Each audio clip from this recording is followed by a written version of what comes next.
Ramadan Mubarak. There was a time in my life where I was a new student of knowledge. Actually, I had just come back from Hajj, and as I was walking through the streets of Saudi Arabia, particularly of Medina, something struck me about this time. Like basically that all the women, of course, are wearing niqab and they're all wearing black. And what struck me about it was that I realized like the level of competition that we have in our society regarding how we look, and basically how our status in society is based upon that which we're wearing on the outside. It's something that struck me so much that when I returned back to the States, I actually decided I was gonna wear niqab, right? Like that's it. Just because I needed that self-check around is my identity tied to this level of social status and really social competition, right? Based upon what we're wearing, based upon how we look, based upon certain things that, you know, even on our face, our status symbols.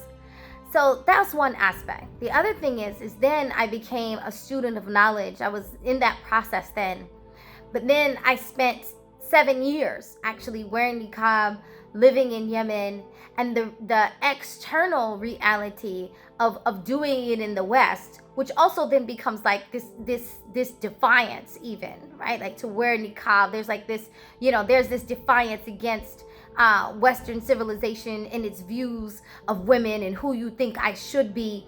And now and then I was wearing niqab in a society where all women are wearing niqab, right? So there's another level of modesty. There's another level of self-check.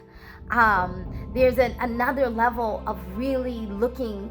I really started to recognize how it caused me actually to turn inward, right? And to define myself on completely different terms. That it had nothing to do with my face. Didn't even have to do with the color of my skin, right? That it really had to do with who am I to Allah? And, you know, will I be noticed by Allah? Like in the crowd of a whole bunch of women who are, Ya Rabbi, am I significant to you? Do I matter to you? What about me stands out to you, Ya Allah? So that was something. So then I remember when I returned back to America, the reality of I'm not going to be able to wear this anymore. Even my teachers instructed, like, it's time for you to give dawah, it's time to teach. And so that's it, right? So then it became a question of now I can no longer hide what I was able to hide before. Now I can no longer hide behind a false identity. And then it became quite real of, well, you know, this is who I am. And for the first 6 months, I actually cried every day, right? Having to remove niqab. But then I realized that for that period of time that I was wearing it, Allah subhanahu wa ta'ala was teaching me, giving me a spiritual tarbiyah in terms of blending our outward selves with our inward selves, guiding us towards a real integrity.